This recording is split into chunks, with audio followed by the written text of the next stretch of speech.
ದೈತ್ಯ ತರಕಾರಿಗಳ ತೋಟ. ಮೇಘಗಳ ಹಿಂದೆ ಲುಕಿದಿರುವ ದೂರದ ನಾಡಿನಲ್ಲಿ ಹೊಟ್ಟೂರ ಎಂಬ ಒಂದು ಮಾಯಾಜಾಲದ ಹಳ್ಳಿಯಿತ್ತು. ಅಲ್ಲಿ ಗಜ್ಜಲದ ಗಾತ್ರದ ಜನರು ಸಂತೋಷದಿಂದ ವಾಸಿಸುತ್ತಿದ್ದರು.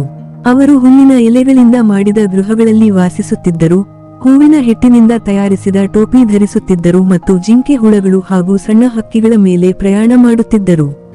ಒಂದು ದಿನ ಭೂಮಿ ಕದಲಲಾರಂಭಿಸಿತು. ಹಳ್ಳಿಯ ಜನರು ತಕ್ಷಣ ಹೊರಬಂದು ನೋಡಿದರು.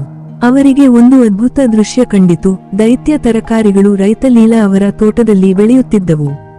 ಮರದಷ್ಟು ಉದ್ದದ ಗಾಜರು, ಮನೆಯಷ್ಟು ದೊಡ್ಡ ಕುಂಬಳಕಾಯಿ, ಪರ್ವತದಂತೆ ಹಸಿರು ಎಲೆಕೋಸು, ಆಲ್ ಓವರ್ ನೈಟ್. ಅವರಲ್ಲಿ ಕೆಲವರು ಇದನ್ನು ತಪ್ಪಾಗಿ ಕೇಳಿದ ಇಚ್ಛೆಯ ಫಲ ಎಂದು ಊಹಿಸಿದರು. ಇನ್ನು ಕೆಲವರು ಇದನ್ನು ಆಕಾಶದಿಂದ ಬಂದ ವರ ಎಂದು ನಂಬಿದರು.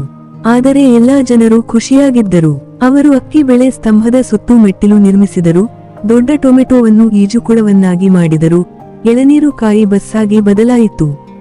ಆದರೆ ದೊಡ್ಡ ತರಕಾರಿಗಳೊಂದಿಗೆ ದೊಡ್ಡ ಸಮಸ್ಯೆಗಳೂ ಬಂತು. ಗಿಡಗಂಟೆಗಳು, ಕಾಗೆ ಮತ್ತು ಹಕ್ಕಿಗಳು ಬಂದು ತಿನ್ನಲು ಶುರು ಮಾಡಿದವು. ಸಣ್ಣ ಜನರು ಅವರನ್ನು ಓಡಿಸಲು ಆಗದೆ ಹೋಯಿತು. ಆದ್ದರಿಂದ ಅವರು ವೆಜ್ಜಿ ಡಿಫೆಂಡರ್ಸ್ ಎಂಬ ತಂಡವನ್ನು ರಚಿಸಿದರು. ಮಿನುಗು ಹುಳಗಳ ಮೇಲೆ ಕುಳಿತ ಕಾಳಜಿ ವಹಿಸುವ ಯೋಧರು. ಮೆಣಸಿನ ಪುಡಿ ಎಸೆದು ಸೂರ್ಯಕಾಂತಿ ಹೂವಿನ ಎಲೆಗಳನ್ನು ಕುಡಿವಾಗಿ ಬಳಸಿದರು. ಒಟ್ಟಾಗಿ ಅವರು ತಮ್ಮ ದೈತ್ಯ ತೋಟವನ್ನು ರಕ್ಷಿಸಿದರು ಮತ್ತು ಆ ತರಕಾರಿಗಳೊಂದಿಗೆ ಸಮ್ಮಿಳಿತವಾಗಿ ಬದುಕಲು ಕಲಿತರು.